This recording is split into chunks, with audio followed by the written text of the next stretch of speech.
So guys I hope you are doing well. ये Veer welcome to study और family. तो कैसे हो मेरे दोस्तों, मैं आशा करता हूँ शानदार तरीके से आप लोग अपनी लाइफ को एंजॉय कर रहे हो, अपनी सेहत, फैमिली और पढ़ाई का ध्यान काफी अच्छे से रख रहे हो। तो कैसा रहा आज का ये आप लोगों का दिन, कैसे आप लोगों ने इसको एंजॉय किया है? कोई कमी या कोई दिक्कत है दिन के अंदर में तो जरूर बताइएगा। और कोशिश करना है यार, देखिए शाम तक आते आते इंसान जो है काफी कुछ कर लेता है अगर ढंग से अपने दिन को यूटिलाइज करता है, पर लेकिन कई बार क्या रहता है दिन इधर उधर बर्बाद हो जाता है। तो इसका मतलब ये नहीं है कि आप लोग कल का दिन भी बर्बाद करेंगे इसके चक्कर में, ठीक है। आज का दिन हो गया, उसको साइड में जाने दीजिए, कल के लिए अपना प्रॉपर प्लान कीजिए और उसको आप लोग सही तरीके से लेकर चलिए। और यही जिंदगी जीने का तरीका भी है। अगर एक दिन बर्बाद हो गया तो इसका मतलब ये नहीं कि अगले दिन भी आप लोग को बर्बाद करना है, उसको कम से कम आप लोग इफेक्टिवली यूटिलाइज करना है, ठीक है। तो बताइए आज का दिन आप लोगों ने कितना यूटिलाइज किया कमेंट बॉक्स में, और बाकी कल के लिए आप लोगों ने क्या प्लान बनाया है। काफी इंपॉर्टेंट बात यहाँ पर बोली गई। हो सकता है बहुत सारे जो यहाँ पर स्टूडेंट हैं उनके गले से ये बात नहीं उतरे, पर लेकिन ये बात आप लोग अपने गले से उतारनी ही पड़ेगी, क्योंकि यही सच्चाई है। अगर आप लोग ढंग से देखोगे तो सच्चाई इसी बात में छुपी हुई है। मतलब क्या है, बोला गया कभी कभी आपकी सफलता की राह में सिर्फ एक व्यक्ति जो है वो बाधक होता है, और वह वो व्यक्ति होता है जिसको आप लोग शीशे में देखेंगे तो आप लोग को दिखाई देगा। देखिए सुबह से कुछ यहाँ मतलब पता नहीं कुछ हो रहा है, कुछ ढोल नगाड़े वगैरह बज रहे हैं, तो मैं भी बहुत देर तक वेट करता रहा, बंद होगा। तो बीच बीच में मतलब कुछ हो सकता है, थोड़ी बहुत आवाज आए, हालांकि अब लगभग मतलब लग रहा है मुझे सिमट गया पता नहीं कुछ चल रहा था किसी कुछ मनोरंजन वगैरह, तो लगभग 5-6 घंटे से तो मैं वेट कर रहा था तब से, तो उसी की वजह से मैंने बीच में एक बार बंद कर दिया, फिर से मैंने कहा देखते हैं, ठीक है। सारे दरवाजे सब बंद किए, मैंने कहा देखते हैं आवाज कम से कम आए, आवाज मतलब एक तरीके से मतलब ना के बराबर आवाज हो सकता है, ना भी आ रही हो हल्की फुल्की, क्योंकि अभी थोड़ा मंदा हो गया चीजें, ठीक है। बहुत लगे हुए थे तब से, तो मैं बहुत देर में वेट करता करता बैठा था फिर रिकॉर्ड करने। बात करते हैं यहाँ पर, तो बोला ये गया कि जिस भी इंसान को आप लोग शीशे में देख रहे हैं वो इंसान जो है वो आप लोगों की समस्या का समाधान कर सकता है, और वही इंसान जो है वो आप लोग को बर्बाद कर सकता है, ठीक है। मॉर्निंग में जब भी आप लोग उठते हैं तो हमेशा एक ही इंसान के साथ में उठते हैं, और वो है आप लोग खुद। हमेशा एक ही इंसान के साथ में मैक्सिमम आप लोग सोते हैं, वो है आप लोग खुद। हमेशा एक ही इंसान जो है वो आप लोग को इधर उधर घुमाते रहता है, वो है आप लोग खुद। हमेशा एक ही इंसान आप लोग को इरिटेट करता है, वो है आप लोग खुद। क्यों? क्योंकि मैक्सिमम टाइम आप लोग अपने आप से इरिटेट रहते हैं, यार मैं ये नहीं कर रहा हूँ, ये नहीं कर रही हूँ, यार मेरी पढ़ाई नहीं कर रहा हूँ, मतलब अपने ही आप डिसाइड करते हैं ये करने हैं, और अपने ही आप लोग उसको अचीव नहीं करते हैं, तो अपने ही ऊपर आप लोग मैक्सिमम टाइम गुस्सा रहते हैं। तो सबसे पहले अपनी खुद की रेस्पेक्ट करना स्टार्ट करो, अपने आप से बातें करने स्टार्ट करो, अपने आप को टाइम देना स्टार्ट करो, और अपने आप को संभालना सीखो। जब तक आप लोग अपने आप को संभालना नहीं सीखोगे ना, तब तक जिंदगी ऐसे ही चलती रहेगी, और ये इसी तरीके से आप लोग को इरिटेट करती रहेगी। तो कम से कम इस पर काम करने स्टार्ट करो, और जिंदगी बहुत बड़ी है आगे, ठीक है। अब तक अगर आप लोगों ने इस चीज को नहीं सीखा है तो आगे बहुत ज्यादा इरिटेट होने वाली इस चीज को लेकर, तो इसलिए इसके ऊपर काम करना अच्छे से स्टार्ट करो, ठीक है। क्योंकि मैक्सिमम यार खुद ही सोचिए, आप लोग जरा सी देर मतलब सुबह लेट हो गए उठने में, तो फिर आप लोग अपने आप को सुनाने लग जाते हो कि आज तो ये हो गया। अरे उठ गए ना, अब कर लो यार काम अच्छे से। तो अपना रिस्पेक्ट करो थोड़ी सी, तो आप लोगों को बहुत सारी चीजें समझ में आनी स्टार्ट हो जाएंगी, ठीक है। आई होप कि ये बात आप लोगों के गले उतर रही होगी कि आप लोग अपनी जिंदगी के जिम्मेदार हैं, जो सही कर रहे हैं गलत कर रहे हैं। बाकी तो आप लोग समझदार हैं, बस यही एक बात थी। आगे चलते हैं, काफी शानदार ये डिस्कशन रहने वाला है, टकटकी लगाकर आप लोगों को ये लेक्चर देखना है। काफी कुछ इस लेक्चर में हम लोग जानेंगे, जो कि आप लोगों को बहुत सारी जो स्टैटिक और करंट इंफॉर्मेशन देखने को मिलेगी। पर लेकिन आगे बढ़ने से पहले आप लोग को एक ओवरव्यू देता हूं कि क्या क्या चीजें इस लेक्चर में डिस्कस करने वाले हैं। हालांकि ये बहुत ही छोटा पोर्शन है, बहुत एक्स्ट्रा चीजें आप लोग को लेक्चर के अंदर देखने को मिलेगी। अभी हमारे देश में एक बड़ी शानदार टेक्नोलॉजी की एक बंदूक बनाई गई है, गन बनाई गई है, और ये जो गन बनाई गई है ये बनाई गई है हमारी कंट्री में defence research and development organisation के द्वारा, जिसको शॉर्ट फॉर्म में आप लोग क्या बोलते हो, डीआरडीओ। तो डीआरडीओ के द्वारा इसको बनाया गया, इसका नाम रखा गया CSWS।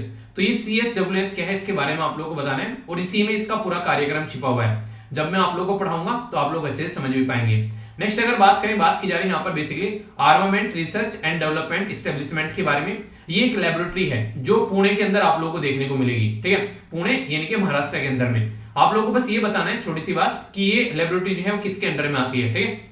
इसी के साथ में रिसेंटली अभी एक पर्टिकुलर आइलैंड है जो बहुत ही ज्यादा न्यूज और कंट्रोवर्सी में दोनों में बन गया है, ये है सोलोमन आइलैंड। तो आप लोगों को यहाँ पर ये बताना है, ये जो सोलोमन आइलैंड है इसमें यहाँ पर आप लोगों को बस ये बतानी छोटी सी बात कि कौन सी कंट्री ने बोला है कि वो अपनी एम्बेसी खोलेगी, जिसकी वजह से यहाँ पर गर्मी थोड़ी बढ़ गई।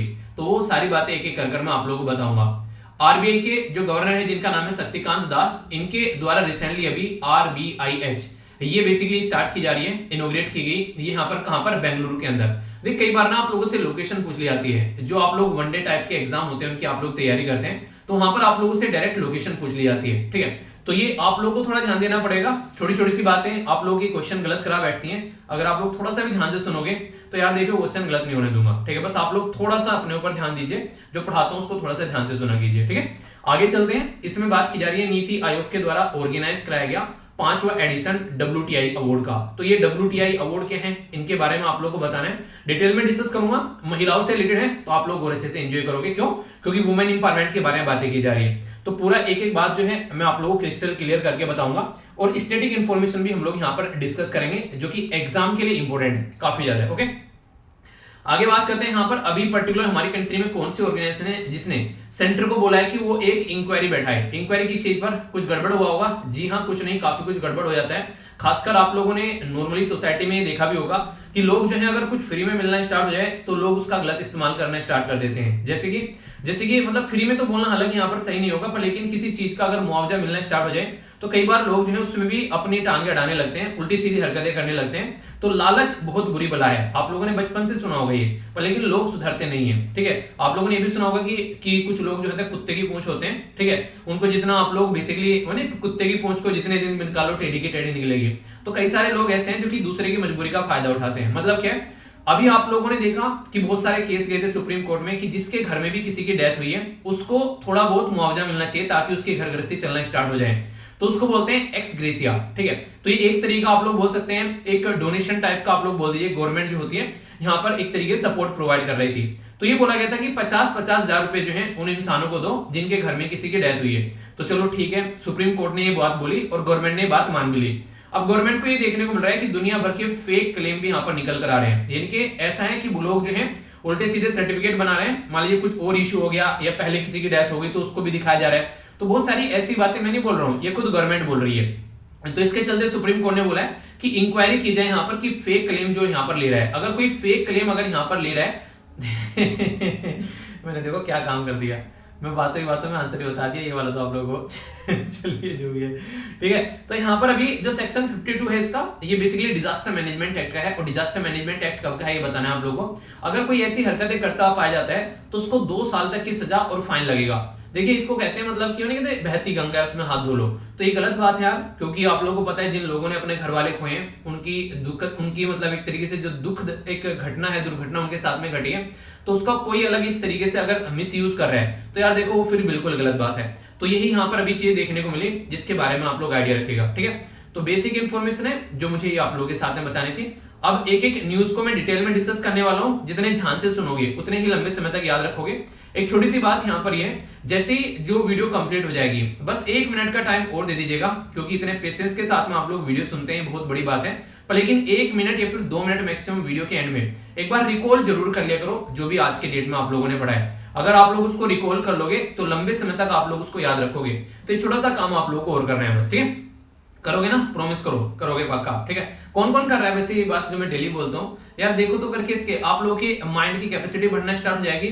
आप लोग की जो मेडिटेशन करते हैं ना, ये एक तरीके की मेडिटेशन ही है, किसी चीज में अपने दिमाग को लगाना, ठीक है। तो ये काफी इंपॉर्टेंट आर्टिकल है, बिजनेस स्टैंडर्ड के अंदर भी कवर किया गया और बाकी तमाम जो न्यूज़पेपर है देश के उनके अंदर यहाँ पर इस आर्टिकल को कवर किया गया। और आर्टिकल कवर करने लायक भी है। यहाँ पर ये एक इतनी शानदार जो बंदूक है यहाँ पर, ये आप लोगों ने नॉर्मली सुना होगा कई बार कई जगह, जो बेसिकली हमारे जो जवान लड़ने जाते हैं तो वहां पर क्या होता है, ऐसे नहीं, ऐसे कोई दीवार आ गई, ठीक है, ऐसे कोई यहाँ पर दीवार आ गई और यहाँ पर हमारा जवान खड़ा हुआ है और इधर कोई टेररिस्ट खड़ा हुआ है और मान लीजिए उसने आके एक बार झांका और उसको गोली मार दी, तो इसकी वजह से बहुत सारे जवानों की जान जाती थी। अब यहाँ पर ऐसी बंदूक है, आप लोगों को जाना नहीं पड़ेगा, ये बंदूक मुड़ जाएगी और कैमरे में दिख जाएगा यहाँ पर कोई है या फिर नहीं है। तो ये अभी हमारी कंट्री में डीआरडीओ के द्वारा ये काम किया गया है, जिसकी वजह से काफी शानदार एक तरीके का आप लोग ये बोल सकते हैं मुकाम हासिल कर लिया गया है। तो इसी के चलते यहाँ पर ये न्यूज निकल कर आ रही है। तो काफी इंपॉर्टेंट है यहाँ पर, ये मुड़ने वाली गन आप लोग इसको बोल सकते हैं नॉर्मल भाषा में।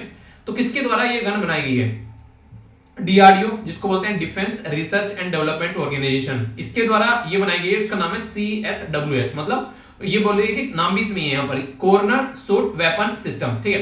तो यानी कि कॉर्नर पर भी इस तरीके से यहाँ पर खड़े हुए हैं हमारे जवान और ऐसे यहाँ पर इसको मोड़ा जाएगा, ठीक है। तो यहाँ से कैमरे में सब कुछ इनको दिख भी जाएगा, कोई है नहीं है, तो आराम से उस इंसान को वहीं पर एक तरीके से लिटाया जा सकता है जो गंदी हरकतें कर रहा है। तो ये है बेसिकली CSWS। अगर CSWS भी लिखा हुआ आ जाए तो आप लोग इसके बारे में कंफ्यूज नहीं होना कि किसके बारे में बात की जा रही है, तो ये इसी के बारे में बात की जा रही है, ठीक है। तो ये एक बेसिक इंफॉर्मेशन हो गई जो कि आप लोगों के माइंड में क्लियर होनी है। अब कुछ और बातें जो मैं आप लोगों को डिटेल में बताऊंगा वो आप लोग यहाँ पर इसके बारे में समझिएगा कि क्या क्या मुद्दे हैं जिससे आप लोग इसको कनेक्ट कर पाएंगे।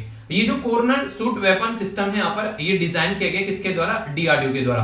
पर लेकिन क्या पर्टिकुलर डीआरडीओ ही यहाँ पर इसको डिजाइन करेगा, तो डीआरडीओ नहीं है। बेसिकली डीआरडीओ के अंदर एक पर्टिकुलर स्पेशल ऑर्गेनाइजेशन आप लोगों को देखने को मिलेगी जिसका नाम क्या है, ये बेसिकली ऑर्गेनाइजेशन का नाम है यहाँ पर आर्मामेंट रिसर्च डेवलपमेंट इस्टेब्लिशमेंट, जिसको ARDE क्या हो गया, आर्मामेंट रिसर्च डेवलपमेंट, इसी के साथ में इस्टेब्लिशमेंट। तो कहां पर है ये है पुणे के अंदर में। तो इसके द्वारा यहाँ पर ये काम किया गया और ये एक तरीके से स्पेशलाइज्ड बॉडी आप लोग बोल सकते हो या फिर स्पेशलाइज्ड ऑर्गेनाइजेशन आप लोग बोल सकते हो डीआरडीओ की, यानी कि ये डीआरडीओ की एक स्पेशल लैबोरेटरी है जहां पर ये काम किया जाता है बेसिकली इस तरीके के जो कन्वेंशनल जो वेपन है इनको तैयार करना। तो यहाँ पर ये हमारे देश में बेसिकली डीआरडीओ के द्वारा यहाँ पर ये काम किया गया और मेनली डीआरडीओ के अंदर भी ऑर्गेनाइजेशन, तो इसके द्वारा यहाँ पर ये काम किया गया। तो बोलेंगे तो डायरेक्ट डीआरडीओ, और डीआरडीओ के अंदर थोड़ा सा घुस के अगर पूछने लगे डीआरडीओ ही है कोई और भी है, तो ये भी एक इंपॉर्टेंट इंटरेस्टिंग क्वेश्चन आप लोग का बन जाएगा। अभी यहाँ पर इसका एक काफी इंपॉर्टेंट जो इस्तेमाल होगा वो होगा सीआरपीएफ के लिए, सेंट्रल जो हमारी कंट्री में रिजर्व पुलिस फोर्स होती है। क्योंकि आप लोगों ने नॉर्मली कई बार सुना होगा जब भी कहीं पर माओइस्ट अटैक होते हैं तो हमारे सीआरपीएफ के जो जवान हैं सबसे पहले उनकी जान जाती है। तो सीआरपीएफ जो है यहाँ पर उनको भी ये देना काफी ज्यादा जरूरी है, क्योंकि आज की डेट में कई सारे और भी अलग अलग लेवल पर आप लोगों को संगठन मिल जाएंगे जो कि कई बार एक तरीके से एडवांस वेपन यूज करते हुए पाए जाते हैं। तो इसकी वजह से हमारी कंट्री में जो सीआरपीएफ है उसके बहुत सारे जो जवान हैं उनकी जान जाती है, हमारे कई सारे जवान जो होते हैं वो शहीद होते हैं। तो इसके चलते जरूरी है कि इसके ऊपर भी यहाँ पर काम किया जाए। और मैक्सिमम जम्मू एंड कश्मीर के अंदर तो आप लोगों को सिचुएशन देखने को मिलती है वहां पर जिसका काफी गलत फायदा उठाया जाता है पड़ोसी देश के द्वारा, और वहां पर एक तरह शांति को भंग करने की कोशिश की जाती है। तो वहां पर भी हमारी पुलिस या फिर जो जवान है उनको ये देना काफी ज्यादा जरूरी है। तो ये आप लोग समझ सकते हैं। तो यहाँ पर अगर मैं बात करूं कुछ बेसिक जिसके बारे में आप लोग यहाँ पर जान सकते हैं, थोड़ा सा इसको भी आप लोग ध्यान से सुनिएगा। ऐसा नहीं है कि हमारे ही देश में ये पहली बार बनाई जा रही है, दुनिया में इसको कभी पहली बार नहीं बनाया गया। ऑलरेडी यहाँ पर ये ऐसी कई सारी तरीके के अपने अपने जो आइटम है कई सारी कंट्री ने ऑलरेडी बना रखे हैं, पर लेकिन हमारे यहाँ पर जो बनाई गई है उसको थोड़ा सा एडवांस लेवल का बताया जा रहा है जिसमें काफी कुछ आप लोगों को देखने को मिलने वाला है। यानी कि इसके अंदर में आप लोगों को डे नाइट फायरिंग कैपेबिलिटी देखने को मिलेगी, कलर डिस्प्ले आप लोगों को देखने को मिलेगा, डिजिटली जूम भी कर सकते हैं, ठीक है, जीरोइंग फैसिलिटी देखने को मिलेगी, हॉट की, इसी के साथ में high power battery along with the status display, यानी कि मैक्सिमम एडवांस चीजें हैं। अगर आप लोग कंपेयर करोगे जो आज के में प्रेजेंट है मार्केट के अंदर में, उससे ज्यादा एडवांस चीजें आप लोगों को यहाँ पर देखने को मिल जाएगी। तो इससे फायदा क्या होगा, इससे फायदा होगा कि लेटेस्ट चीजें हमारी कंट्री में जो हमारी डीआरडीओ है उसके द्वारा बनाकर हमारी कंट्री के जवानों को ये दी गई है। और कई सारे अभी यहाँ पर ये इंटरेस्टिंग चीज है कि इसका इस्तेमाल भी अभी करके थोड़ा देख लिया गया है। मतलब कुछ ये यहाँ पर अभी जो यूज किया गया यहाँ पर इंडिया जापान जो बायलैटरल आर्मी एक्सरसाइज थी जिसका नाम था यहाँ पर धर्म गार्जन। तो ये अभी धर्म गार्जन जो एक्सरसाइज आप लोगों को पता है कहां पर देखने को मिली, मैंने आप लोगों से डिस्कस भी की थी, बताइए चलिए कहां पर है। बेसिकली इंडिया और जापान के बीच में यहाँ पर ये एक्सरसाइज है धर्म गार्जन, और 2022 यहाँ पर ये अभी कहां पर देखने को मिली, ये बेलागवी। बेलागवी मतलब बेलगांव जिसको आप लोग बोलते हो, तो बेलगांव के अंदर कर्नाटका के अंदर यहाँ पर ये अभी देखने को मिली। चलिए बेलगांव से क्वेश्चन पूछते हैं। बेलगांव दो राज्य के बीच में यहाँ पर एक तरीके से लड़ाई का जोन माना जाता है। एक तो मैंने बता दिया कर्नाटका होगा क्योंकि कर्नाटका के अंदर है, दूसरा राज्य कौन सा है ये आप लोगों को बताना है, ठीक है। तो इसके बारे में आप लोगों को पता होना चाहिए। तो ये बेसिकली काफी शानदार तरीके से एक तरीके से सिस्टम काम करता है, बैंड हो जाता है यहाँ पर और कैप्चर कर सकता है वीडियो भी। वहां पर एक तरीके सोल्जर है एक तरीके से यहाँ पर अपना अटैक कर सकते हैं आसानी से उस पर्टिकुलर इंसान के ऊपर जो यहाँ पर ये हरकतें कर रहा है। और सबसे जो इंटरेस्टिंग चीज मुझे यहाँ पर ये लगी कि यहाँ पर एक तरीके से देखिए बिना सामने वाले को दिखे आप लोगों की बॉडी का कोई पार्ट नहीं दिखेगा और आप लोग बेसिकली उसके ऊपर अटैक कर सकते हो, पहली इंपॉर्टेंट बात। दूसरी, आप लोगों को पता है हमारी कंट्री में सारे जो ऐसे तरीके के आइटम जो हैं हम लोग अब तक बाहर से खरीद कर लेकर आया करते थे। अब खुद के अपने देश में स्वयं अपने ही देश में अपने आप अपने ही हाथों से हम लोग इनको बना रहे हैं। तो इसका मतलब ये हो गया अपनी ही कंट्री में बनाएंगे तो बनाने का काम भी अपना ही हो गया और खाने का काम भी अपना ही हो गया। तो खाना अपने लिए बना रहे हैं तो हम लोग शानदार खाना बनाएंगे। अगर किसी और को देने के लिए बोलते हैं तो नॉर्मली दूसरी कंट्री में हथियार बना रहे हैं, चलो बेचना ही था बना के बेच दो, ठीक है। तो अपनी कंट्री में अच्छे से काम करेंगे। रिसर्च एंड डेवलपमेंट अपनी कंट्री में किया जा रहा है, बनाने वाले अपनी कंट्री के, तो अपने ही कंट्री के लोगों को जॉब मिल रही है, दूसरी कंट्री के ऊपर डिपेंडेंसी नहीं है। क्योंकि पता चला कल को लड़ाई होगी किसी देश के साथ में किसी देश की, ठीक है, और हम लोग को वहां पर सप्लाई करना बंद कर दिया। इंडिया और पाकिस्तान की होगी, पता चला यूएसए ने सप्लाई करना बंद कर दिया। पास्ट में ऐसी हरकतें हुई हैं। तो इस तरीके से हम लोग अब इतने लार्ज स्केल पर ये स्पेशलाइज्ड वेपन बना पा रहे हैं और इसको हम लोग आगे आने वाले टाइम में एक्सपोर्ट भी कर पाएंगे। तो ये काफी बड़ी बात आप लोग यहाँ पर इसको देख सकते हैं, ठीक है। तो ये सारी बेसिक इन्फॉर्मेशन है जो कि आप लोगों को पता होना चाहिए। बाकी कुछ आप लोगों को यहाँ पर अगर कल को कोई ऑर्गेनाइजेशन डीआरडीओ के बारे में आप लोगों से पूछ ले तो इसके बारे में आप लोग याद रखिएगा, defence research and development organisation. Direct question पूछ लेते हैं कि बताओ तो भाई किस मिनिस्ट्री के अंडर में आती है यहाँ पर ये। तो नॉर्मल सी बात है, कोई बता देगा आंख बंद कर भी कि डिफेंस मिनिस्ट्री के अंडर में आप लोगों को देखने को मिलेगी। एक इंटरेस्टिंग क्वेश्चन पूछ जाते हैं कि यहाँ पर आज की डेट में यहाँ पर ये ऑर्गेनाइजेशन जो है यहाँ पर इसके कौन चेयरपर्सन है, आप लोगों से ऐसे पूछ लेंगे तो सतीश रेड्डी साहब जो हैं वो इसके चेयरपर्सन हैं। और बाकी डिफेंस मिनिस्टर तो आप लोगों को पता है राजनाथ सिंह जी हैं। यहाँ पर ये जो ऑर्गेनाइजेशन है ये 1958 में बनाई गई थी, लगभग 64 साल पुरानी है। सबसे इंपॉर्टेंट बात यहाँ पर ये है, इसके अंदर काफी लार्ज स्केल पर एक ह्यूज साइंटिस्ट टीम हमारी देखने को मिलती है और ये लगभग 5000 के करीब है, जो कि डायरेक्ट यहाँ पर इसके अंदर देखने को मिलेंगे।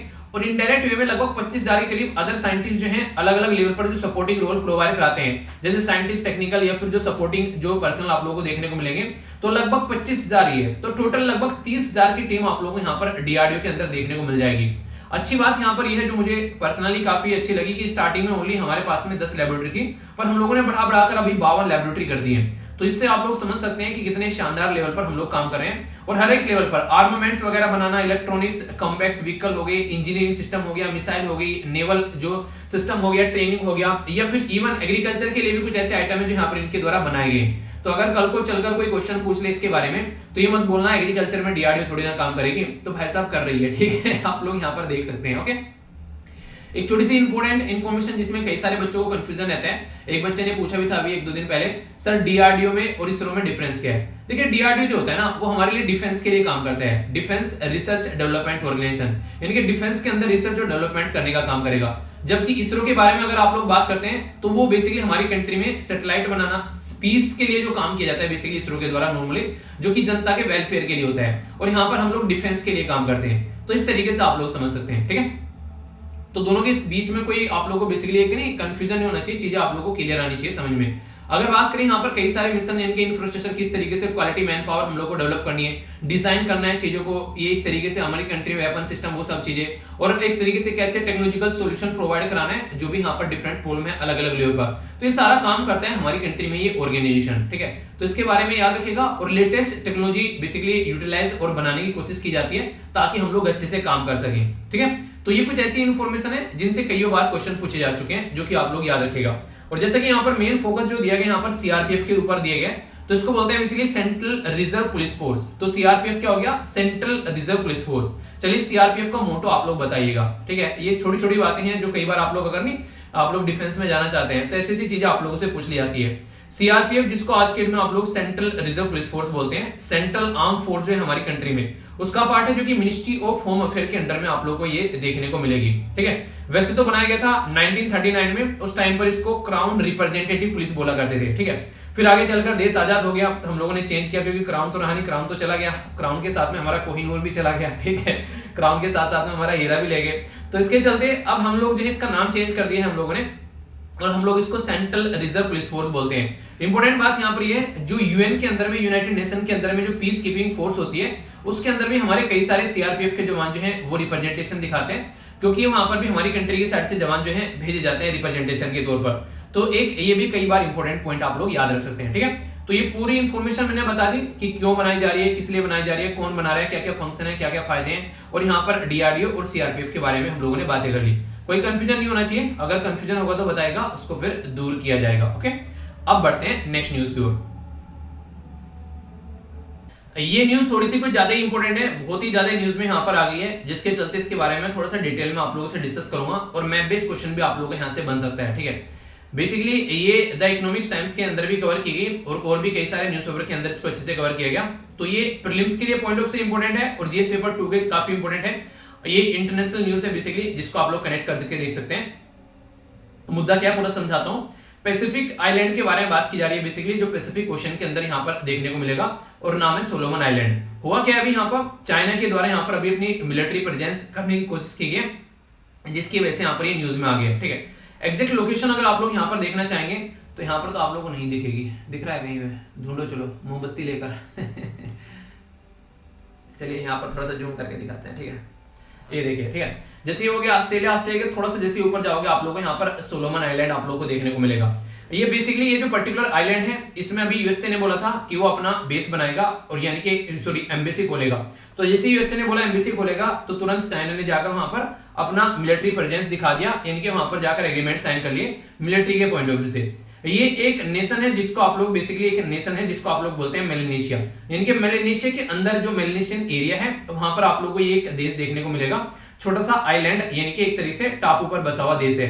इसके ईस्ट में पपुआ न्यू गिनी, इसी के साथ में आप लोगों को कंप्राइज करते हुए यहाँ पर और भी दूसरे लगभग 990 के करीब आइलैंड आप लोगों को देखने को मिल जाएंगे। इसकी जो लोकेशन है मैंने भी आप लोगों को यहाँ पर दिखा दी, ये आप लोग देखते हैं सोलोमन आइलैंड।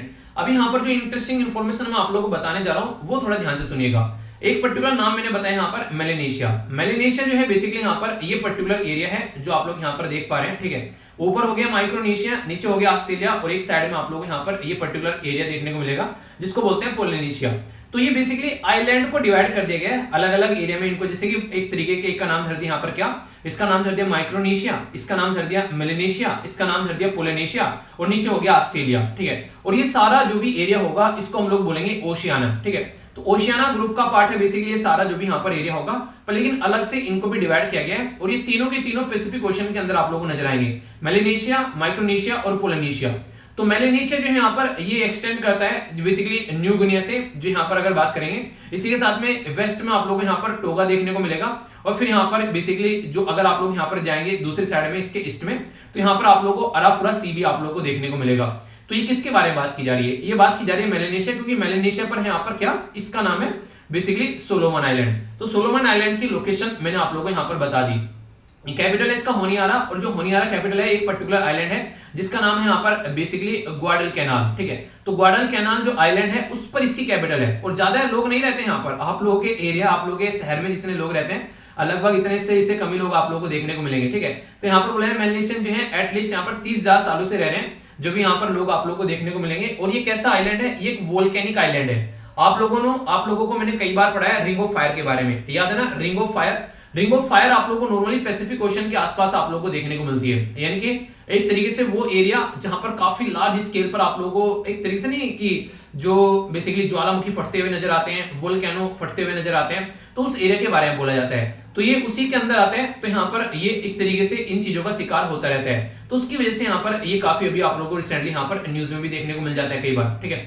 तो ये एक वोल्केनिक है यहाँ पर, और उसी के साथ में ये शब्द जो आप लोगों को लिखा गया है कोरल एल्टोज इन मेलेनेशिया, तो ये कोरल एल्टोज भी है यहाँ पर। ये तो मेलेनेशिया जो एक तरीके से यहाँ पर ये सब रीजन है बेसिकली ओशियाना ग्रुप के अंदर, जो मैंने आप लोगों को अभी दिखाया। अब जो शब्द मैंने यूज किया यहाँ पर कोरल एल्टोज, तो ये काफी इंपॉर्टेंट है, इसको मैं एक बार आप लोगों को समझा भी देता हूँ, दिखा भी देता हूँ, ठीक है।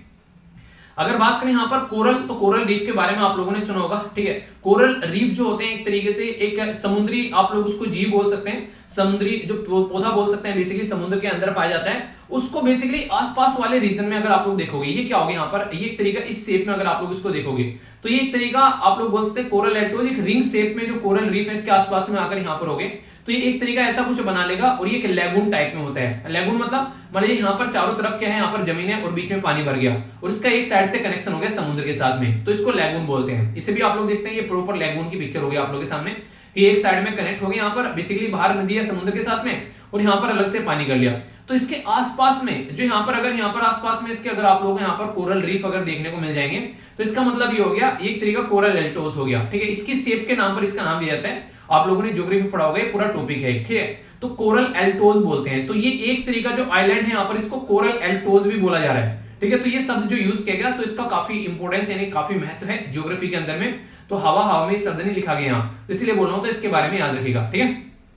अभी सोलोमन आइलैंड के साथ में यहाँ पर साइन किया गया चाइना के द्वारा एग्रीमेंट, और इस एग्रीमेंट में यहाँ पर ये बोला गया कि कल को चलकर अगर कोई दिक्कत होती है यहाँ पर, अगर कोई सोशल ऑर्डर खराब होता है यहाँ पर, जैसे कि पहले भी यहाँ पर हो रहा था, तो यहाँ पर चाइना जो है वो अपनी पुलिस सेंड कर सकती है, मिलिट्री पर्सनल सेंड कर सकती है, आर्म फोर्स सेंड कर सकती है। यहाँ पर हालांकि कोई क्लियरली नहीं बताया गया कौन पुलिस पर्सनल होंगे, कौन आर्म फोर्स होगा, पर हाँ ये बोल दिया कि सेंड कर सकती है। तो कल को चलकर कोई दिक्कत होगी तो चाइना यहाँ पर जरा सी देर में अपने शिप के थ्रू यहाँ पर चीजों को पहुंचा सकती है, जरा सी देर में, ठीक है। तो इसके चलते यहाँ पर ये दिक्कतें आ रही है। तो जिसके चलते यहाँ पर जो ऑस्ट्रेलिया है वो परेशान हो गया। ऑस्ट्रेलिया बोला है कि मेरे पड़ोस में आके कल को चाइना बैठ गया तो मुझे दिक्कतें देखने को मिल रही हैं, और ऑस्ट्रेलिया और चाइना के रिलेशन जो है वो ज्यादा अच्छे नहीं है। तो इसके चलते ऑस्ट्रेलिया, न्यूजीलैंड और यूएसए जो है वो सारे कंसर्न में आ गए कि चाइना ये बदतमीजी क्यों काट रहा है। तो ये काफी बड़ा मुद्दा यहाँ पर अभी आप लोगों को बनता हुआ नजर आता है। और जो भी एग्रीमेंट है उसमें वेग शब्द यूज किया गया है, यानी कि एग्जैक्टली किस टाइप की मिलिट्री पैरामिलिट्री है क्या यूज किया जाएगा उसके बारे में बताया नहीं गया। और ये कह रहे हैं कि जानबूझकर अनाड़ीपन में ये शब्द यूज किए गए ताकि कल को अगर इनको कुछ भी यूज करना पड़ जाए यहाँ पर हथियार, तो ये बोल सके हाँ एग्रीमेंट में लिखा हुआ है। और आप लोगों को पता है छोटा सा आइलैंड है, बोली क्या लेगा अगर कल को चाइना अगर कुछ बदतमीजी काटेगा।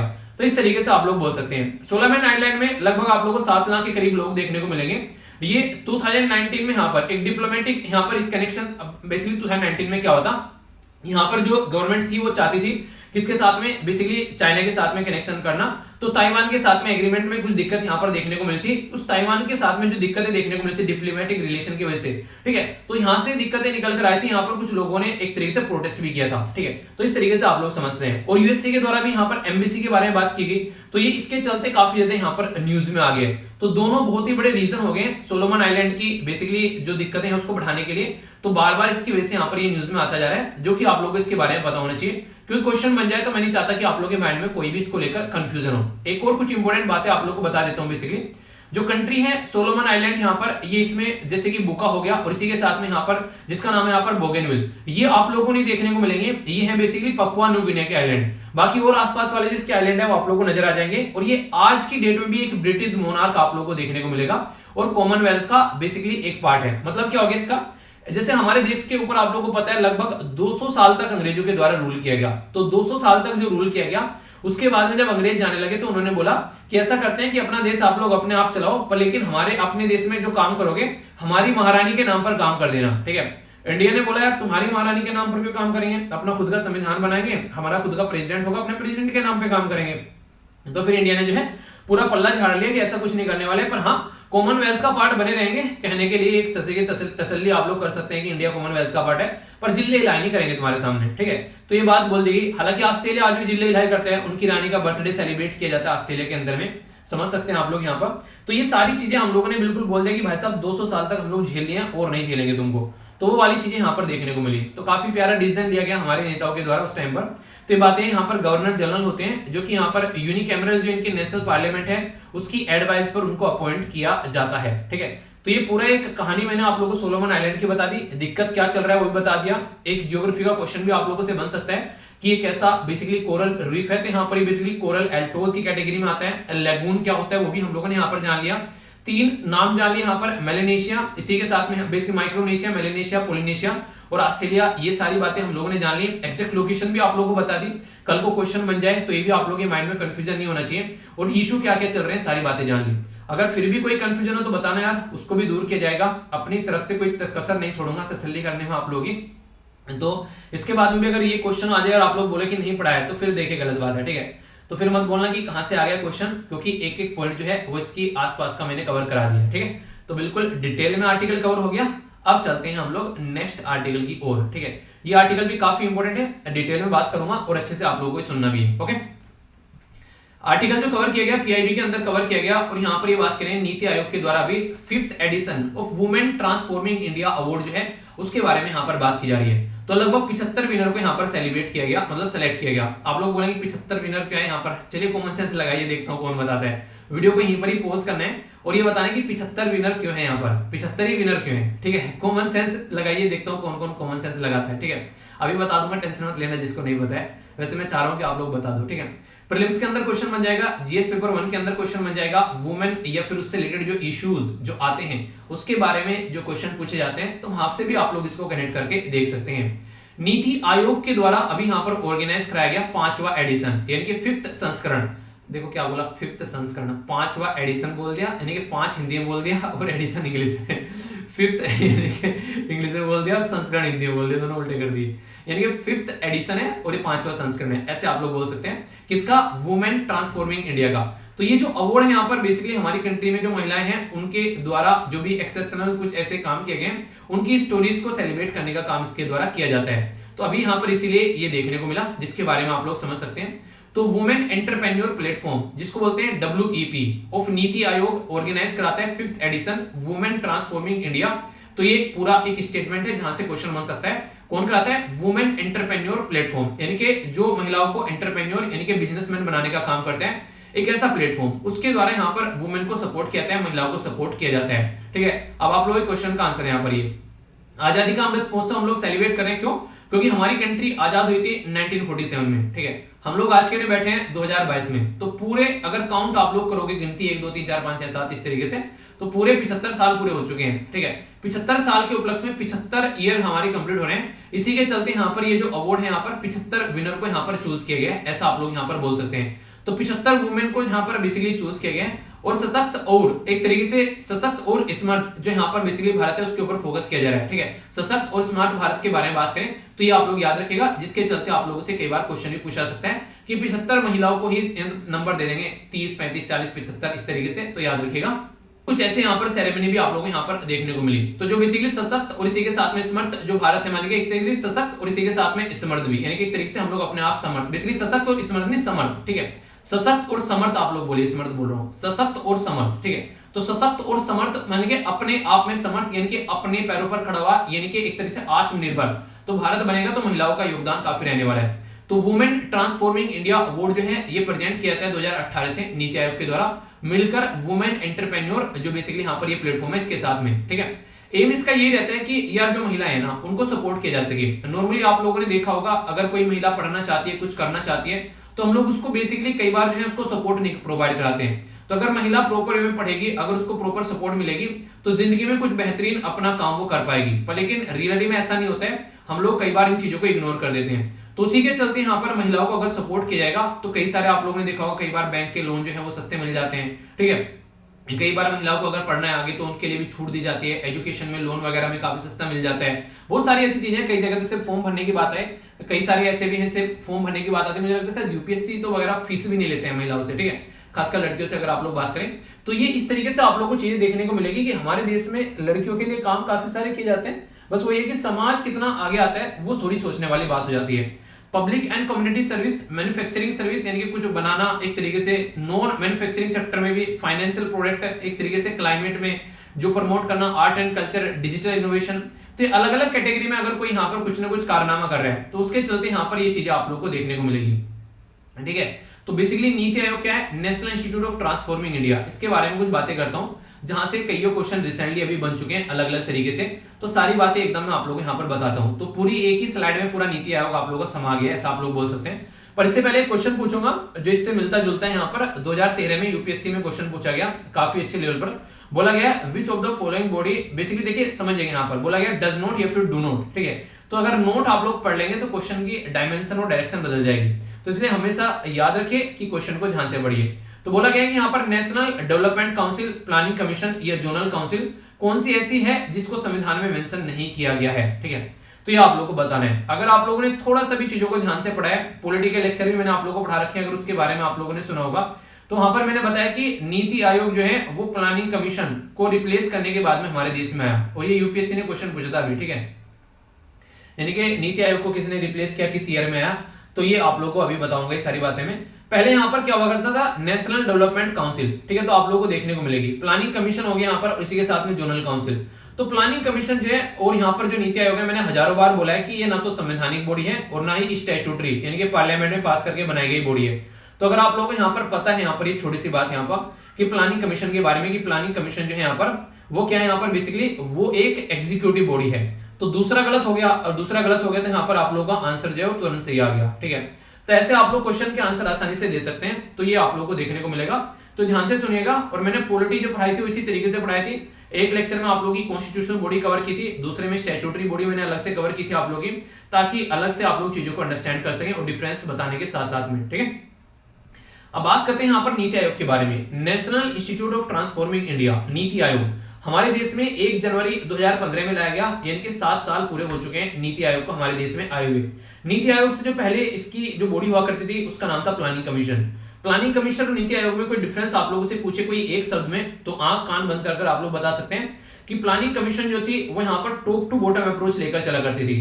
टॉप टू बॉटम मतलब यानी कि टॉप पर लोग सोचेंगे बैठ के क्या क्या प्रोग्रेस करनी है और क्या क्या कहां पर प्लानिंग करनी है, और फिर बॉटम में उसको ले जाकर इंप्लीमेंट कर देंगे। ठीक है, यानी कि आप लोग ऐसे समझ सकते हैं कि घर में मम्मी पापा बेसिकली बोले ये काम करना है और फिर यहाँ पर बोलते बच्चों को कि सबको ये फॉलो कर रहे हैं। ठीक है, पर लेकिन नीति आयोग जो है वो थोड़ा उल्टा चलता है। NITI Aayog modern mummy papa बन गए हैं। मतलब क्या हो गया, नीति आयोग क्या कर रहे हैं, नीति आयोग, ठीक है, नीति आयोग क्या कर रहे हैं यहाँ पर, नीति आयोग यहाँ पर ये कर रहे हैं कि बच्चों से पूछा जाए नीचे कि बच्चे क्या चाहते हैं बेसिकली, तो बच्चों से पूछा जाए और फिर हम लोग देखेंगे बच्चे सही बोल रहे हैं फिर गलत बोल रहे हैं और फिर उसको इंप्लीमेंट करेंगे। तो इसको बोलते हैं बॉटम अप अप्रोच, यानी कि नीचे से बताओ आप लोग क्या करना चाहते हैं और फिर हम लोग बताएंगे उसको कैसे इंप्लीमेंट करना है। तो ये इसका जस्ट अपोजिट आप लोगों को देखने को मिलेगा। ये टॉप टू बॉटम था यहाँ पर, ये बेसिकली टॉप टू बॉटम और ये बॉटम अप अप्रोच है।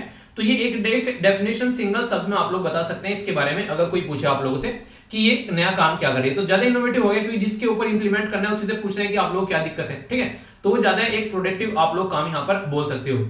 इसी के साथ में अगर यहाँ पर बात की जाए तो कौन इसको चेयर करता है, तो याद रखिएगा यहाँ पर प्राइम मिनिस्टर जो है वो गवर्निंग काउंसिल जो कंसिस्ट करती है हमारी कंट्री में, बेसिकली चेयरपर्सन होते हैं। इसी के साथ में चीफ मिनिस्टर जो होते हैं सारे राज्य के, और लेफ्टिनेंट गवर्नर होते हैं यूनियन टेरिटरीज के, वो पार्टिसिपेट करते हैं। इसमें एक रीजनल काउंसिल होती है, ये काफी इंपॉर्टेंट बॉडी है जो बेसिकली पर्टिकुलर इश्यूज जो होते हैं, जो पॉसिबिलिटीज होती हैं बेसिकली अगर किसी को इफेक्ट कर रही है तो उसके बारे में फॉर्म की जाती है। एक तरीके से ये जो फॉर्म की जाती है, फॉर्म ए फिक्स टर्म, यहाँ पर एक फिक्स टर्म के लिए फॉर्म की जाएगी, समन की जाएगी प्राइम मिनिस्टर के द्वारा, और चेयर जो की जाएगी यहाँ पर चेयरपर्सन के द्वारा जो कि प्राइम मिनिस्टर होते हैं, ठीक है, या फिर उनके द्वारा कोई नॉमिनी हो सकता है, वो भी उसको चेयर कर सकते हैं। इसमें स्पेशल इनवाइटी भी आप लोगों को देखने को मिलेंगे जिनको अलग अलग एरिया में अच्छी खासी नॉलेज है, तो वो भी आकर यहाँ पर काम करते हैं। और इसमें आप लोगों को फुल टाइम ऑर्गेनाइजेशन फ्रेमवर्क में यहाँ पर अगर बात करेंगे तो इसमें अलग अलग लेवल पर आप लोगों को लोग नजर आएंगे, जैसे कि वाइस चेयरपर्सन हो गया, प्राइम मिनिस्टर के द्वारा अपॉइंट किया जाता है, मेंबर हो गए फुल टाइम या फिर पार्ट टाइम आप लोगों को देखने को मिलेंगे, 2 फुल टाइम बाकी ये पार्ट टाइम आ जाते हैं यहाँ पर। तो रोटेशनल बेसिस पर चलता रहता है कि ये आ गए फिर कोई और आ गया। एक्स ऑफिसियो मेंबर 4 मिनिस्टर यहाँ पर आ सकते हैं जिनको प्राइम मिनिस्टर नॉमिनेट करे अपनी मर्जी से। इसी के साथ में चीफ एग्जीक्यूटिव ऑफिसर आप लोगों को देखने को मिलेंगे जिसको सीईओ बोलते हैं, तो ये भी यहाँ पर अपॉइंट किया जाता है प्राइम मिनिस्टर साहब के द्वारा ही, ठीक है। तो कौन कौन है यहाँ पर अगर बात करें तो चेयरपर्सन हो गए प्राइम मिनिस्टर हमारे, ठीक है। सीईओ जो वाइस जो चेयरपर्सन जो यहाँ पर अगर बात करें वाइस चेयरपर्सन यहाँ पर आप लोगों को कौन देखने को मिलेंगे, ये है राजीव कुमार, और सीईओ तो ये हो गए यहाँ पर अमिताभ कांत। तो ये इंपॉर्टेंट यहाँ पर बेसिकली है, और यहाँ पर मिनिस्ट्री ऑफ प्लानिंग जो है वो यहाँ पर आप लोगों को देखने को मिलेगी। तो ये बेसिक चीजें हैं, इसके बारे में देखिए क्या होता है, कई बार आप लोगों से ना थोड़ा सा क्वेश्चन अटके पूछा जाता है, ठीक है, आप लोग कंफ्यूजन में डालने के लिए, और कई बार स्ट्रेट फॉरवर्ड क्वेश्चन आता है। तो अगर आप लोगों को सारी चीजें पता होगी ना, उसकी आगे पीछे ऊपर नीचे की सारी बातें आप लोगों ने समझ ली, अच्छा यार ये ऐसा हो गया, ये ऐसा हो गया, तो फिर कोई दिक्कत ही नहीं है भाई साहब, कोई टेंशन ही नहीं है, अपना आराम से आंसर दो उसका। अब प्लानिंग कमीशन के बारे में पूछ ले, लेटेस्ट न्यूज में क्यों आया भी रिसेंटली कई बार, तो इसने 1 डिस्ट्रिक्ट 1 प्रोडक्ट वाली स्कीम बेसिकली सामने लेकर आया कि एक डिस्ट्रिक्ट में से एक प्रोडक्ट फेमस होना चाहिए, और उसको लोकल फॉर वोकल करो पहले, यानी कि लोकल एरिया में बातें करो, फिर उसको इंटरनेशनल लेवल पर लेकर चले जाओ, ठीक है। नीति आयोग कमीशन आप लोगों को यहाँ पर देखने को मिला, अभी जो बनाया गया कि हमारी कंट्री में सुप्रीम कोर्ट में बहुत सारे केसेस जो है पेंडिंग पड़े हुए हैं, ठीक है। तो जो केस पेंडिंग पड़ा है उसकी वजह से हमारी कंट्री में इकोनॉमी पर क्या इंपैक्ट पड़ रहा है, तो ये अभी नीति आयोग ने स्टडी की। मतलब क्या हो गया, मान लीजिए कोई केस है यहाँ पर, और वो केस पे हम लोग डेवलपमेंट कर रहे हैं यहाँ पर किसी एरिया में, और वो केस चला गया कोर्ट के अंदर में। अब मान लीजिए सब जगह हम लोग को पंचायती राज सिस्टम में हम लोग को इंटरनेट कनेक्शन प्रोवाइड कराना है। अब पता चला कि इंटरनेट कनेक्शन तो हम लोग को प्रोवाइड कराना था, पर लेकिन वो केस जो है वो यहाँ पर कोर्ट में चला गया, कोर्ट में पेंडिंग पड़ा हुआ है, तो कैसे काम चलेगा, तो ऐसे आप लोग समझ सकते हैं। तो काफी इंपोर्टेंट मुद्दे हो जाते हैं, इस तरीके से इनको आप लोग कनेक्ट कर देख सकते हैं। तो ये बेसिक इन्फॉर्मेशन थी, मुझे लगा डिटेल में थोड़ा सा बातें कर लेते हैं, क्योंकि कई बार क्वेश्चन बने हैं नीति आयोग के ऊपर भी, ठीक है। तो नीति आयोग ने कई सारे काम किए हैं रिसेंटली देश के नाम पर, तो ये आप लोग समझ सकते हैं इसके बारे में, ओके। आगे चलते हैं यहाँ पर, ये काफी एक इंपॉर्टेंट न्यूज आप लोग बोल सकते हैं। सुप्रीम कोर्ट के द्वारा बोला गया कि एक तरीके से गवर्नमेंट को कि एक्स ग्रेशिया का जो क्लेम है उसके बारे में आप लोग को बेसिकली चेक करना है चीजें, तो उसके चलते यहाँ पर बात आई है निकल कर।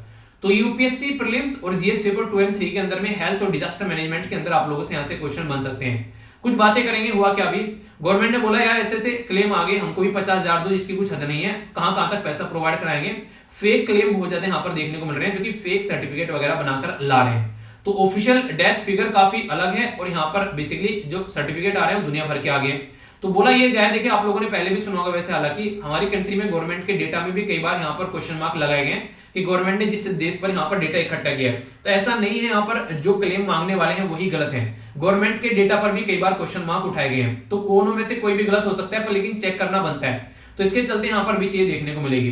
तो कोर्ट के द्वारा बोला गया कि आउटर टाइम लिमिट जो है फॉर फिक्स एक्स ग्रेशिया वो 60 डेज मोर होनी चाहिए डेथ के बिफोर, ठीक है। तो यानी कि यहाँ पर ये 60 मोर थी, 90 days from the death of the future cases. तो ये आप लोगों को एक टाइम डिफाइन कर दिया, यहाँ पर रटने वाला नहीं है, एग्जाम में कोई नहीं पूछ रहा, ताकि यहाँ पर एक लिमिटेशन देखने को मिले। यानी कि पता चला कोविड-19 की वजह से नहीं, किसी और रीजन की वजह से घर में किसी की डेथ हो गई, ठीक है, उसको भी बोल दिया कि पता चला वो बुजुर्ग हो रखा था, बेसिकली बीमार हो रखा था, बिल्कुल आखिरी चरण में था, अपनी उम्र कंप्लीट करके गया है, ठीक है। तो सोचा कि चला तो गया ये इंसान, चलो 50,000 रुपए कमा लेते हैं, ठीक है। तो कई सारे ऐसे होते हैं जिनको इस तरीके की चीजें सोचते हैं, तो इससे ये एक तरीके से गलत तरीका है यहाँ पर, ठीक है, क्योंकि मेनली कोविड-19 के ऊपर फोकस किया गया है। तो यहाँ पर जिसकी अनचाही डेथ हो गई है उसके ऊपर फोकस दिया जाएगा था, पर लेकिन ये अलग तरीके से चीजों को देखा जाने लगा। तो सेंटर जो है वो बेसिकली बोल रहा है कि यहाँ पर एक तरीके से एंडलेस प्रोसीजर यहाँ पर जो चलता हुआ आ जा रहा है, क्योंकि दुनिया भर के फेक क्लेम आ गए जो कि हम लोगों ने सोचे भी नहीं थे, यानी कि इनकी संख्या खत्म नहीं हो रही है। हम लोग पैसा देते देते थक गए, पर लेकिन यहाँ पर नए नए केस निकल कर आ जा रहे हैं, हमको भी नहीं मिले, हमको भी नहीं मिले। तो सेंटर बोला है कब तक बांटेंगे, इतना पैसा कहां से लेकर आएंगे और कब तक ये काम चलेगा, हमारी समझ में यही नहीं आ रहा है। तो ये अभी देखने को मिला। तो यहाँ पर ये काफी बुरी कंडीशन यहाँ पर निकल कर आई, जिसके चलते बोला गया कि ये फेक क्लेम जो है ये यहाँ पर कैसे आगे चलते रहेंगे। ठीक है, क्लेम जो है देखिए यहाँ पर एक और बातें देखने को मिली। अगर केस में यहाँ पर कोई अगर क्लेम यहाँ पर बनाया जा रहा है, ठीक है, तो ये एप्लीकेशन आएगा विद इन टाइम। एक तो वो बातें होगी, यहाँ पर क्लेम जो होगा उसको देखा जाएगा, ग्रीवेंस रिड्रेसल कमेटी देखेगी, जो कि यहाँ पर कमेटी देखेगी केस ऑन केस बेसिस पर लेकिन अगर कोई यहाँ पर फेक अगर क्लेम करता है तो उसका भी जुगाड़ किया गया है, उसको भी बेसिकली उसके हाथ पैर बांधकर जो है उसको डाला जाएगा कटघरे के अंदर में। तो हमारी कंट्री में एक कानून है जिसको बोलते हैं डिजास्टर मैनेजमेंट एक्ट या फिर नेशनल डिजास्टर मैनेजमेंट एक्ट आप लोग बोल सकते हैं, 2005 का है। उसमें बोला गया कि 2 साल की तो सजा सुनाई जाएगी, ठीक है, 2 साल तक 50,000 रुपए जेल में खाना बैठ के, और इसी के साथ में फाइन लगाया जाएगा अगर कोई फालतू की हरकतें करता है। और सेक्शन 52 यानी कि सेक्शन 52 में यहाँ पर ये चीजें बोली गई है। ठीक है, अभी जो बेंच है उसके द्वारा ऑर्डर दिया गया हेल्थ मिनिस्ट्री को, हेल्थ और फैमिली वेलफेयर मिनिस्ट्री को, कि नेशनल डिजास्टर मैनेजमेंट अथॉरिटी के थ्रू यहाँ पर स्क्रूटनी की जाए। ठीक है, जो यहाँ पर बेसिकली रैंडम स्क्रूटनी की जाए, 5% जो क्लेम है यानी कि 5% आप लोग उठा लो, ठीक है, उनकी रैंडम स्क्रूटनी करो कि इनमें से कितने फेक हैं। और यहाँ पर ये आंध्र प्रदेश, गुजरात, केरला और महाराष्ट्र में देखा जाए इनको। उसके बाद में फिर हम लोग देखेंगे कि रियलिटी में फेक आ रहे हैं या फिर कुछ और ही मुद्दे यहाँ पर निकल कर आ रहे हैं। तो उसके चलते फिर इसका सोल्यूशन आप लोगों को निकालना है, यानी कि हवाबाजी में नहीं, प्रॉपर एक चेक करो चीजों को यार, क्योंकि लोगों की जान, जो लोगों की जिंदगी और मौत का भी सवाल है, यहाँ पर बहुत सारे लोग ही जान गए हैं। तो हम लोग को भी थोड़ा सतर्क रहना पड़ेगा, यानी कि हम लोग अपनी हवाबाजी में उनके ऊपर कुछ यहाँ पर क्लेम फालतू के कस दें, तो वो भी नहीं होना चाहिए। ठीक है, तो पहले चेक कर लो, क्योंकि इशू भी थोड़ा सा ऐसा है यहाँ पर कि इसको ज्यादा अलग तरीके से भी नहीं देखा जा सकता। ठीक है, तो ये बातें हैं। तो ये सारा काम कौन है बेसिकली यहाँ पर, जो ये किसके ऑर्डर के, किसके कानून के बेस पर हो रहा है, तो नेशनल डिजास्टर मैनेजमेंट जो अथॉरिटी है उसके कानून के हिसाब से हो रहा है। ठीक है, तो इसके बारे में थोड़ा जानते हैं। नेशनल डिजास्टर मैनेजमेंट अथॉरिटी जो है वो काफी इंपॉर्टेंट बॉडी है, डिजास्टर को मैनेज करती है हमारे देश में। डिजास्टर मतलब आपदा, ठीक है, तो आपदा प्रबंधन का नाम आप लोगों ने सुना होगा। ये बनाई गई थी 2006 में, ये इंपॉर्टेंट है यहाँ पर। और कानून आया था यहाँ पर डिजास्टर मैनेजमेंट एक्ट 2005 का। तो कानून आ गया तो ये बन गई, इसका मतलब कैसी होगी, स्टैट्यूटरी बॉडी है। स्टैट्यूटरी बॉडी मतलब वो बॉडी जो कानून को पास कर लॉ को पास कर बेसिकली हमारी कंट्री में पार्लियामेंट के अंदर में बनाई गई है। इसके पापा कौन होते हैं, पापा होते हैं इसके बेसिकली प्राइम मिनिस्टर, और इसी के साथ में 9 अदर मेंबर होते हैं, और 1 वाइस चेयरपर्सन भी आप लोग यहाँ पर देखने को मिलेंगे, जो कि इसके लिए काम करते हुए यहाँ पर नजर आते हैं। तो काफी इंपोर्टेंट बॉडी है यहाँ पर। इसको जो काम किया जाता है, इसके प्रॉपर विजन आप लोगों को देखने को मिलेंगे, काम करने का तरीका देखने को मिलेगा। कई बार गाइडलाइन भी इशू की जाती है कि कल को डिजास्टर अगर आ रहा है तो उसको कैसे कंट्रोल करना है। ठीक है, और ये किसके अंदर में आती है बॉडी, ये होम मिनिस्ट्री के अंदर में आप लोगों को देखने को मिलेगी। ठीक है, तो विजन यही है बेसिकली। कई सारी बातें यहाँ पर, जैसे कि सबसे इंपॉर्टेंट बॉडी है डिजास्टर को मैनेज करना, मैंडेट यही कैसे कोऑर्डिनेट करना है अगर कल को ऐसा भी हो कि नेचुरल डिजास्टर भी आ रहा है और मैन मेड भी, यानी कि इंसानों ने भी कोई हरकतें कर दी और वैसे भी, तो वहां पर ये काम करेगी। विजन ये है कि सेफ रखा जा सके लोगों को, कल को कोई दिक्कत देखने को मिलती है और जो यहाँ पर दिक्कतें हैं उनको सोल्यूशन निकाला जा सके, उसके लिए तैयार रहें। ठीक है, उसके लिए हम लोग चीजों को कैसे बचाना है, कैसे मिटिगेट करना है, सारा माहौल बना के रखना है। मिनिस्ट्री ऑफ होम अफेयर यहाँ पर आप लोगों को देखने को मिलेगी, और इसी के साथ में सारी बातें मैंने एक कर आप लोगों को बता दी। सेंट्रल लेवल पर प्राइम मिनिस्टर इसके हेड होते हैं, स्टेट लेवल पर चीफ मिनिस्टर और डिस्ट्रिक्ट लेवल पर डीएम आप लोग इसके हेड नजर आ जाएंगे। तो ये काफी एक इंपॉर्टेंट पॉइंट आप लोग को देखने को मिल रहा है। तो कोई भी कंफ्यूजन इसको लेकर आप लोगों के माइंड में नहीं होना चाहिए, जो कि आप लोगों को मैंने डिटेल में यहाँ पर बेसिकली एक्सप्लेन भी कर दिया है। ठीक है, तो आई होप कि आप लोगों के माइंड में इसको लेकर क्लैरिटी आई होगी। अगर फिर भी कोई डाउट है तो बताइएगा, भाई साहब बैठे हुए उसको दूर करेंगे। कोई भी डाउट लेकर दिमाग में नहीं जाना है।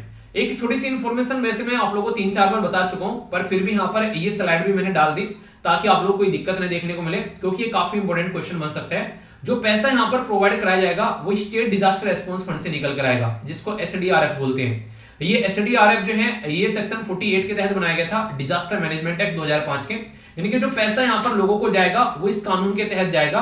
और ये जो कानून, ये जो यहाँ पर बनाया गया था, ये बॉडी, ये हवाबाजी में नहीं बनाई गई थी। 13 फाइनेंस कमीशन थे हमारे देश में, उनके द्वारा बोला गया था कि यार ऐसी कोई बॉडी बना लो, अगर कल को चल गई कोई ऐसी दिक्कत देखने को मिले तो उसका सोल्यूशन निकाला जा सके। तो वहां से ये बॉडी जो है वो जन्म लेकर यहाँ पर इस दुनिया में आई और तब से यहाँ पर ये काम कर रही है। मिनिस्ट्री ऑफ होम अफेयर जो है वो एक नोडल एजेंसी आप लोगों को देखने को मिलेगी, जो यहाँ पर बेसिकली ग्रांट इन एड देती है। जो स्टेट नॉर्मल है वहां पर 75% पैसा यहाँ पर सेंट्रल गवर्नमेंट देती है, और बाकी के एरिया में 90% यहाँ पर बेसिकली सेंट्रल गवर्नमेंट से निकल कर आता है। ठीक है, जिससे कि यहाँ पर अगर कोई दिक्कत हो तो उसका सोल्यूशन निकाला जा सके। कोई इमरजेंसी कंडीशन बन गई है, अर्थक्वेक आ गया, फ्लड, सुनामी, लैंडस्लाइड, वो सब उनके बारे में देखा जाए। 10% ऐसा पैसा होता है इसके अंदर में जो इमीडिएटली यूज किया जाता है। इमीडिएटली कुछ हो गया तो उसके चलते आप लोगों को देखने को मिलेगा। तो ये कुछ बेसिक इन्फॉर्मेशन है, इसके बारे में याद रखिएगा। 13 फाइनेंस कमीशन के चेयरपर्सन कौन थे ये आप लोगों को बताना है, जो कि मैं कई बार बता चुका हूं, रिवीजन आप लोगों को करा दिया। अब ये मत बोलना कि यार ये तो पढ़ाया नहीं था, ठीक है, इतनी बार पढ़ा दिया, रट गई हैं चीजें, अब तो रट गई होंगी बहुत सारों को। तो ये ऐसी चीजें हैं, कैग इसकी यहाँ पर उल्टिंग करता है, ठीक है। तो ये सारी चीजें आप लोगों को मैं कई बार बता चुका हूँ, तो बेसिकली ध्यान से इनको सुना करो, और जहां लगता है नोट्स बनाने हैं तो नोट्स भी बना दिया करो, शर्माने नहीं है, आप लोगों को ही पढ़ने हैं, ठीक है। द इकोनॉमिक टाइम्स के अंदर में यहाँ पर ये न्यूज कवर की गई, आरबीआई के जो गवर्नर हैं उनके द्वारा बेसिकली इनोग्रेट किया गया अभी यहाँ पर बेंगलुरु के अंदर में, जिसको एक पर्टिकुलर हम लोग बेसिकली काफी इंपोर्टेंट एक इनोवेशन आप लोग बोल रहे हैं, है क्या समझ लेते हैं। यहाँ पर यूपीएससी प्रीलिम्स में, जीएस पेपर 3 में और इकोनॉमी से रिलेटेड क्वेश्चन आप लोग का बन सकते हैं। कोई पूछ लेगा यहाँ पर रिजर्व बैंक इनोवेशन हब जो है, तो आरबीआई इनोवेशन हब आप लोग बोल सकते हैं basically reserve bank innovation hub. तो रिजर्व बैंक के जो गवर्नर है शक्तिकांत दास, उनके द्वारा बेंगलुरु में इसको सेटअप करने की बात की गई और 100 करोड़ यहाँ पर दिए गए। अब नाम में आप लोग देखिए आरबीआई यानी कि रिजर्व बैंक, इनोवेशन यानी कि कुछ ना कुछ नया होगा, ठीक है, कुछ ना कुछ ऐसा होगा कि कुछ नया होगा, तो इनोवेशन करने की बात की जा रही है। तो एनकरेज किया जाएगा कैसे हम लोग यहाँ पर नर्चर कर सकते हैं फाइनेंशियल इनोवेशन, यानी कि रिसर्च एंड डेवलपमेंट की जैसे आप लोग बात करते हैं, तो कुछ ना कुछ नया किया जाए ताकि प्रॉब्लम के सॉल्यूशन निकाले जाए, क्योंकि दुनिया भर की प्रॉब्लम आप लोग को देखने को मिल जाएगी। तो रिजर्व बैंक ऑफ इंडिया के द्वारा यहाँ पर जो ये हब बनाया गया reserve bank of India innovation hub, ये इंडिपेंडेंट बोर्ड रहेगा यहाँ पर, जो कि बेसिकली यहाँ पर इंपॉर्टेंट बात यहाँ पर इंडिपेंडेंट बोर्ड विद, यहाँ पर इनका नाम है बेसिकली सेनापति क्रिस गोपाल कृष्णन, ठीक है। तो चेयरमैन यहाँ पर आप लोग को देखने को मिलेंगे और अदर एमिनेंट पर्सनैलिटी भी यहाँ पर नजर आएंगे और अलग अलग फील्ड के महारथी भी आप लोग को देखने को मिलेंगे। अब क्वेश्चन ये बनता है किसके तहत इसको बनाया गया है, तो कोई बैंकिंग एक्ट है नहीं भाई साहब, बैंकिंग एक्ट नहीं है, ठीक है, इसको कंपनी एक्ट के थ्रू बनाया गया है। तो कंपनी एक्ट 2013 का है जिसके थ्रू यहाँ पर बनाया गया है, 100 करोड़ रुपए यहाँ पर इसके दिए गए ताकि सस्टेनेबल मैनर में यहाँ पर इंस्टीट्यूशनल सेटअप तरीके से यहाँ पर किया जा सके और ढंग से काम किया जा सके, जो भी प्रॉब्लम है जो भी समस्याएं हैं उनके सोल्यूशन यहाँ पर निकाले जा सके। तो एक ऐसा माहौल तैयार करना ताकि फाइनेंशियल सर्विस जो है हमारे देश में सही तरीके से हम लोग लेकर आ सके और फाइनेंशियल इंक्लूजन ला सके। ये काफी इंपॉर्टेंट टर्म है, आंसर राइटिंग में ऐसी टर्म्स आप लोगों को यूज करनी होती है। फाइनेंशियल इंक्लूजन का मतलब क्या होता है, मतलब कि एक तरीके से जिन लोगों के पास में अकाउंट सिस्टम बैंकिंग सिस्टम नहीं है उनको बैंकिंग सिस्टम अकाउंट सिस्टम के थ्रू कनेक्ट करना, कोलैबोरेट किया जाता है फाइनेंशियल सेक्टर के साथ में, ठीक है, टेक्नोलॉजी इंडस्ट्री, ये बेसिकली एकेडमिक इंस्टीट्यूशन, वो सारी चीजें कनेक्ट होंगी यहाँ पर। उसी के साथ में इंटरनल इंफ्रास्ट्रक्चर वगैरह या फिनटेक रिसर्च या फिर फैसिलिटी अरेंजमेंट भी किया जाएगा। अब फिनटेक के यहाँ पर इसको बोलते हैं फाइनेंशियल टेक्नोलॉजी, यानी कि फाइनेंस का सिस्टम से बैंकिंग हो गया और टेक्नोलॉजी का यूज करके कैसे दोनों को लेकर चला जा सकता है, तो ऐसे काम यहाँ पर किया जाएगा, ठीक है। आरबीआई के बारे में अगर कुछ बेसिक बातें बता दूं तो वो भी आप लोग देख लेना, ब्रिटिश टाइम पर बनाया गया था, ये वाली स्लाइड ज्यादा इंपॉर्टेंट है। रिजर्व बैंक ऑफ इंडिया के बारे में अगर बात करें तो ये रिजर्व बैंक ऑफ इंडिया जो फॉर्म किया गया था ये 1935 में 1 अप्रैल को बेसिकली आप लोगों को देखने को मिलेगा। रिजर्व बैंक ऑफ इंडिया यहाँ पर नेशनलाइज किया गया 1949 में। First headquarter reserve bank of India का कोलकाता में आप लोगों को देखने को मिलेगा। इसी के साथ में headquarter of reserve bank of India का फिर ट्रांसफर कर दिया गया मुंबई के अंदर में, और पहले इसके जो गवर्नर थे वो थे यहाँ पर सर ओसबोर्न स्मिथ। तो ये ऐसी बेसिक इंफॉर्मेशन है जो कि किसी न किसी एग्जाम में टपकी जाती है, तो अगर एक बार आप लोगों ने इनको आंखों में को नजरों में को निकाल लिया तो फिर टपके तो आप लोग कैच कर लेना उसको, ठीक है। तो इनकी क्वेश्चन गलत नहीं होना चाहिए। तो ये सारी इंपॉर्टेंट इंफॉर्मेशन बेसिक एक एक कर मैंने आप लोगों को बता दी, ओके। अब एक बार नजर डाल लेते हैं क्या क्या हम लोग डिस्कस किया, उसके बाद में देखूंगा क्विज कितना अच्छे से आप लोग अटेम्प्ट कर रहे हो। फिर से एक बात बोलना चाहूंगा, वीडियो को पोज कर बेसिकली एक बार मतलब एक तरीके से पोज करके नहीं, कंप्लीट होने के बाद में एक बार सोचना कि क्या क्या हम लोगों ने डिस्कस किया है। बाकी मैं भी एक बार बता देता हूँ क्या क्या डिस्कस किया है। इंपोर्टेंट कोटेशन देख लिया हम लोगों ने, और फीडबैक जरूर दिया करो, वीडियो को लाइक या डिसलाइक कर आप लोग बता सकते हो, जिससे कि मुझे पता चल जाए कि वीडियो लगी कैसी, ठीक है। डिसलाइक करने में शर्म मत किया करो, अगर डिसलाइक करने कर सकते हो, पसंद नहीं आ रही तो कोई दिक्कत नहीं है, ठीक है। फीडबैक है बेसिकली एक तरीका, ओके। यहाँ पर आप लोग देखते हैं, यहाँ पर ये गन के बारे में पूरी बातें बता दी मैंने। इसी के साथ में एक इंपॉर्टेंट स्टैटिक ऑर्गेनाइजेशन भी पूरा कवर कर दिया। तो आज मैंने कितनी ऑर्गेनाइजेशन कवर कर ली, एक तो आप लोगों का डीआरडीओ हो गया, दूसरा सीआरपीएफ के बारे में मैंने थोड़ा सा आप लोगों को बता दिया, ठीक है। इसी के साथ में अगर हम लोग बात करेंगे यहाँ पर एक आप लोगों को देखने को मिलेगा, कई सारी चीजें हो गई यहाँ पर बेसिक, मैंने आप लोगों को यहाँ पर सोलोमन आइलैंड के बारे में बेसिक चीजें भी यहाँ पर बता दी, मेलेनेशिया पोलिनेशिया सारी चीजें हो गई, ठीक है। ये एल्टोज और ये भी सारी चीजें आप लोगों की कवर होगी, कोई कंफ्यूजन नहीं होना चाहिए। इसी के साथ में आरबीआई के बारे में बता दिया, एक और ऑर्गेनाइजेशन आप लोग की कवर होगी, आरबीआई हम लोगों ने कवर कर ली, ठीक है। इसी के साथ में हम लोगों ने नेक्स्ट यहाँ पर वुमेन के बारे में जब बात किया तो नीति आयोग की ऑर्गेनाइजेशन मैंने पूरी कवर कर दी अच्छे से, और यूपीएससी में क्वेश्चन पूछा गया वो भी मैंने आप लोगों को बता दिया, तो इस तरीके से आप लोग समझ सकते हैं। इसी के साथ में यहाँ पर हम लोगों ने बात की किसके बारे में, सुप्रीम कोर्ट के बारे में सारी, और डिजास्टर मैनेजमेंट मैंने आप लोगों को यहाँ पर कवर करा दिया। इसी के साथ में start state disaster management fund भी कवर करा दिया। तो काफी तमाम मुद्दे सारे कवर करा दिए, अब कोई कंफ्यूजन नहीं होना चाहिए, ठीक है। अच्छे से पढ़ो और अपना ध्यान रखो चीजों को। चलिए अब इन क्वेश्चन के आंसर देने, ऐसे थोड़ा ना जाने दूंगा क्वेश्चन को, इनको आप लोग अटेम्प्ट कीजिए सारों को, एक एक क्वेश्चन आप लोगों के सामने, इनके सबके आंसर बताइए, ठीक है।